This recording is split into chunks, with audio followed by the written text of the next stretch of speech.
Hello, আসসালামু আলাইকুম everyone. কেমন আছেন সবাই? আমার নতুন একটি ব্লগে আপনাদের স্বাগত জানাচ্ছি। আজকে আমি আপনাদের তৈরি করে দেখাবো সম্পূর্ণ ভিন্ন পদ্ধতিতে ইউনিক একটি পিঠার আইটেম, চুষি পিঠা বা হাতে কাটা সেমাই পিঠা রসে ভেজানো। তো চলুন শুরু করা যাক আজকের রেসিপি। চুলাতে একটি পাত্রে 2 কাপ পরিমাণে পানি দিয়ে তার মধ্যে দিয়ে দিলাম হাফ টেবিল চামচ পরিমাণে লবণ। পানি এবং লবণের বলক চলে আসলে তার মধ্যে দিয়ে দিব 2 কাপ পরিমাণে চালের গুঁড়া। চালের গুঁড়ার মধ্যে একটু বলক আসলে আমি ঢেকে দিচ্ছি 2 মিনিটের জন্য।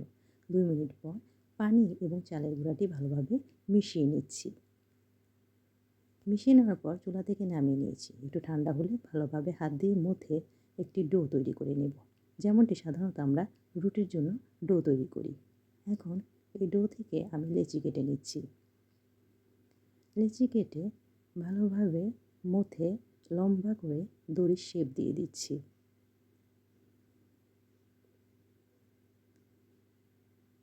দেখতে পাচ্ছেন আমি কীভাবে তৈরি করেছি। এভাবে আমি প্রত্যেকটি লেচি থেকে এভাবে দড়ির মতো লম্বা শেপ তৈরি করে নিয়েছি। এখন আমি এই দড়ি থেকেই পিঠা কাটবো। যারা নতুন তাদের জন্য দেখিয়ে দিচ্ছি সহজ পদ্ধতিতে কীভাবে করবে।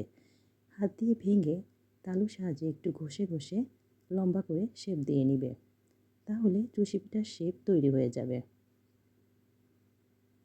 আর যারা মোটামুটি এক্সপার্ট তারা আরেকটি পদ্ধতি দেখে নিন। যার যেটি ভালো লাগে সেভাবে তৈরি করে নেবেন। এক হাতে ধরে আরেক হাত দিয়ে তালু দিয়ে ঘষে ঘষে চুষি পিঠা শেপগুলো কেটে নিচ্ছি। আশা করি দেখে আপনারা বুঝতে পারছেন। 1-2 বার ট্রাই করলে এভাবে কেটে নিতে পারবেন।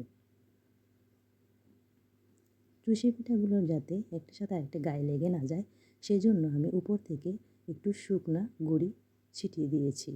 তাহলে পিঠাগুলো ঝরঝরা থাকবে। এখন আমি পিঠার জন্য শিরা তৈরি করব। এখানে দিয়ে দিয়েছি 2 কাপ পরিমাণে চিনি এবং 3 কাপ পরিমাণে পানি। দিয়ে দিয়েছি 2টি এলাচ এবং একটি দারচিনি। 5 মিনিট জন্য বলক তুলে নেব। এখানে মিষ্টিটা আপনারা আপনাদের প্রয়োজন মতো ব্যবহার করতে পারেন, কমিয়ে বা বাড়িয়ে নিতে পারেন। 5 মিনিট জাল দিয়ে শিরাটি চুলা থেকে নামিয়ে নিয়েছি। ঢাকনা দিয়ে রেখে দেব। এখন চুলাতে একটি পাত্রে আমি তেল বসিয়ে দিয়েছি।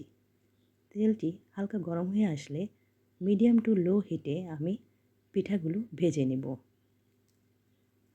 এমনভাবে ভাজবো যেন পিঠার গায়ে দাগ না লাগে। পিঠাগুলো ভাজা হবে, একটু শক্ত হয়ে আসলে চালনি দিয়ে ছেঁকে তেল ঝরিয়ে নিচ্ছি। দেখতে পাচ্ছেন কীভাবে করছি আমি। পিঠার গায়ে কোনো লালচে দাগ আসেনি, হালকা একটু ভেজে নিয়েছি। এখন চুলা থেকে নামিয়ে নিয়েছি। 5 মিনিটের মতো আমি ভেজে নিয়েছি পিঠাগুলো। এভাবে আমি বাকি পিঠাগুলো ভেজে নিচ্ছি।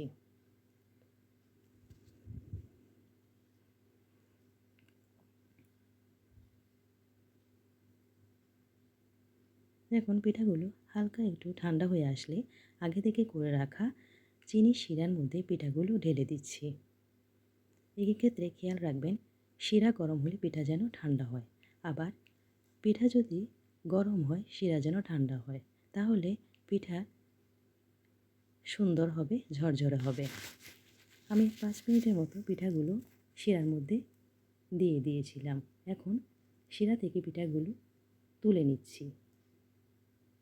দেখতে পাচ্ছেন কতটা সুন্দর এবং ঝরঝরা হয়েছে। খেতেও কিন্তু দারুণ হয়েছে।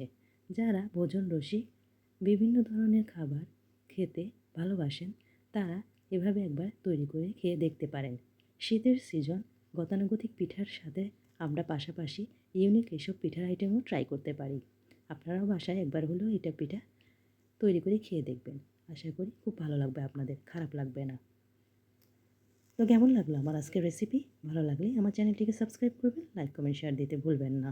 আমি পিঠাগুলোকে উপর থেকে একটু পেস্তা বাদাম দিয়ে সাজিয়ে নিচ্ছি। আপনারা আপনাদের পছন্দ মতো উপকরণ দিয়ে সাজিয়ে নেবেন। খেতে দারুণ মজা হয়েছে, দেখতেও সুন্দর হয়েছে এই পিঠা। সবাই ভালো থাকবেন। আজকের মতো বিদায় নিচ্ছি। আল্লাহ হাফেজ।